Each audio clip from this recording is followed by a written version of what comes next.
I talked about in the last block Billy Donovan being one of the names that came up in the Tar Heel coaching search and how I believed he was going to be the guy for the job. Ultimately, we see him want to stick it out with the Chicago Bulls, not again being on the timeline for UNC, which I felt was, I don't want to say funny or ironic, but to see then a couple of days later, the Chicago Bulls go out and fire Arturas Karnisovas and Mark Eversley after 6 seasons, their vice president of basketball operations and their GM, kind of made me wonder, number one, what's next for Billy Donovan, and if he would regret potentially trying to stick out for the rest of the season, because does this mean that his job is inevitably going to come to an end for the Chicago Bulls while they figure out the next moves? I honestly believe, for me, this is how teams should be ran. I think the NBA has to catch up to this thinking of team building. I think they do a very good job over in the NFL of making sure that their GM and their coach is aligned, and they bring them in at a certain time to then make sure that their top pick, a lot of teams normally, if they're cleaning house in the NFL, they're looking for a new GM, a new coach, and a new quarterback. And when you have all of that aligned, I think it's so much better to team build. And it took a while for the Chicago Bears to be on that page, right? It felt like the Bears drafted a quarterback, they hired a coach, and then a GM, and then they kind of got rid of each thing at different times, and it kind of just messed up the infrastructure. And then we got a new regime, and we allowed them to pick their head coach and Ben Johnson while also being able to get Caleb Williams as the quarterback. And now everything is kind of falling into place. I would hope, not that I have anything against Billy Donovan, that the Chicago Bulls would take a page out of the Bears and NFL, where you clean house, you bring in some new energy, and you allow them to do their jobs. There has been rumors that Ack and Mark Eversley weren't able to fully do the things that they wanted to do because of ownership. How true that is, only time will tell.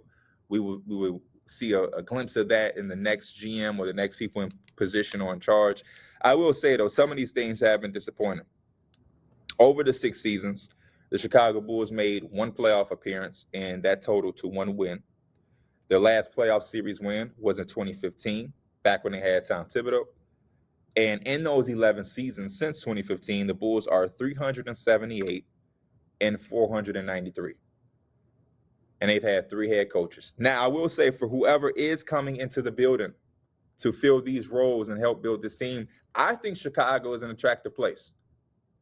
If I was one of these GMs, even if I'm already with an organization or a team, I would look into this Bulls job if I was going to be able to have some freedom to build how I want to build.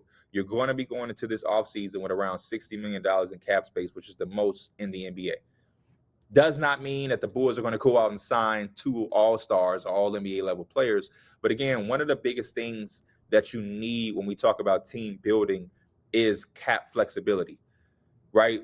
That gives you leverage to absorb maybe some undesirable contracts and to load up on assets. That gives you some wiggle room here and there, because the asset game is where the Chicago Bulls can kind of get a leg up on the competition. They own all of their draft picks, and they have some others. They're headed into this draft, and they could potentially have 2 first-round picks in a draft where I think 2 first-round picks could be very luxurious for a Chicago Bulls team. So I'm loving the direction. It's just about where does the pivot go to. There's been some names that have circled around. You got a guy like Matt Lloyd, who's with the Minnesota Timberwolves, who worked with the Chicago Bulls, right? One of the guys that was around when the Chicago Bulls were making some of their best draft selections. You have a guy like Bob Myers, who we saw was very important to how the Golden State Warriors and their dynasty was built, right? And not only did he play a very huge part in that, I thought Bob Myers showed some of his savviness with his exit plan and his escape route by leaving the Golden State Warriors when he did, right? Building it up and leaving before it all came crashing down, and leaving on a high note, and not being the one that would have to not bring back Klay Thompson, that would have to potentially put Draymond in trade rumors, or not be able to build a team around Steph and have to go with the confliction of building around Steph for the now, or reserving assets to build post-Dynasty Warriors. So love Bob Myers for that. You even have Mike Zarin from the Boston Celtics. He'll be a little bit tougher. He's a long Boston Celtics fan who grew up supporting them as a diehard. And I know to be able to now work for the team and have a successful team in front of you, pretty hard to leave. But as, again, somebody who's the right hand of a basketball mind like Brad Stevens with a team like Boston who has not made many mistakes throughout these years, to me, those are the type of targets we want in Chicago, right? You go out and you look in the Thunder. Can you get Sam Presti? If you can't, what's the next best thing? Who's working close to him? Who's his number two? Who is his right hand? My hope is that the Chicago Bulls go and pick from a pot that is connected to success. There's also been the rumors of like Mike Dunleavy and Luol Deng and the former player route, which I'm not necessarily all the way against, but sometimes I do think that approach can be over dramatic, it could be overrated, and it could just be a good moment. But I think the city of Chicago and the Bulls fan base in general is starving for production and success. It's been a while, especially when we talk about championship level play. Really, realistically being on that championship stage and competing for a championship, it's been a long time. I mean, we had a small window there in the Derrick Rose era when it was him, Noah, and Dang. But after that, it just not has been, a good look. The best recent team was the early portions of what Ack and Eversley was able to put together, right? When they went out and got Vooch and then Wendell Carter, multiple draft pick trade, the sign and trade to get a DeRozan, the acquisitions of Lonzo Ball and Alex Caruso.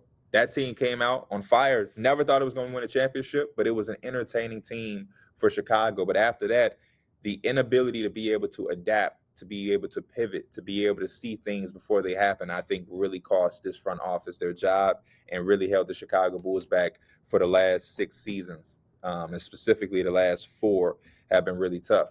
They said, and somewhere I read, after the Bulls made all of those moves in a 4 to 5 month span, their next trade wasn't until 3 years later, which was ultimately the Caruso and Giddey trade, right? Then you talk about the Patrick Williams selection, and not only the draft pick in itself, but extending him, and not only extending him, but extending him at that premium when there doesn't seem to have been a market out there for that. And then as much as we can fault the leadership of Vice President of Basketball Operations and GM, I question some of the leadership from even above them, because my mind is kind of all over the place with how the direction of the team went. This is a group that hasn't done anything dramatically over 6 seasons. What would have been the difference in firing them last year versus now? Why would I let a front office duo make all of the moves that they just made at the past deadline of trading Vooch, Ayo, even last year getting rid of Levine? Why would I let a duo that I don't believe I'm going to bring back or I'm not happy with make those type of decisions? Something in Chicago is just off from all of the leadership standpoint. And it just doesn't add up to me. So hopefully whoever is brought in can be a voice of reason and can really do their job and have some wiggle room, because I think it is going to take some time. And if I was taking that job, I would also look in a different direction in coaching. Nothing against Billy Donovan, but I think this team, this city needs a breath of fresh air from almost every department in the organization. Billy Donovan has shown us that he is a coach that does not want to develop talent. He does not want to tank, and I can respect that. The game is to be played to win, right? Like, that is what you play for. But from a business aspect, the Chicago Bulls are going to have to do some things to get in a position. You're going to have to lose some games. You're going to have some tough times. And I think you have to find your coach that is comfortable with that and can focus on the development of these young assets, turn into somebody or some product that you could put on the floor to win games. Hit subscribe for more news, highlights, and analysis from the NBA on NBC.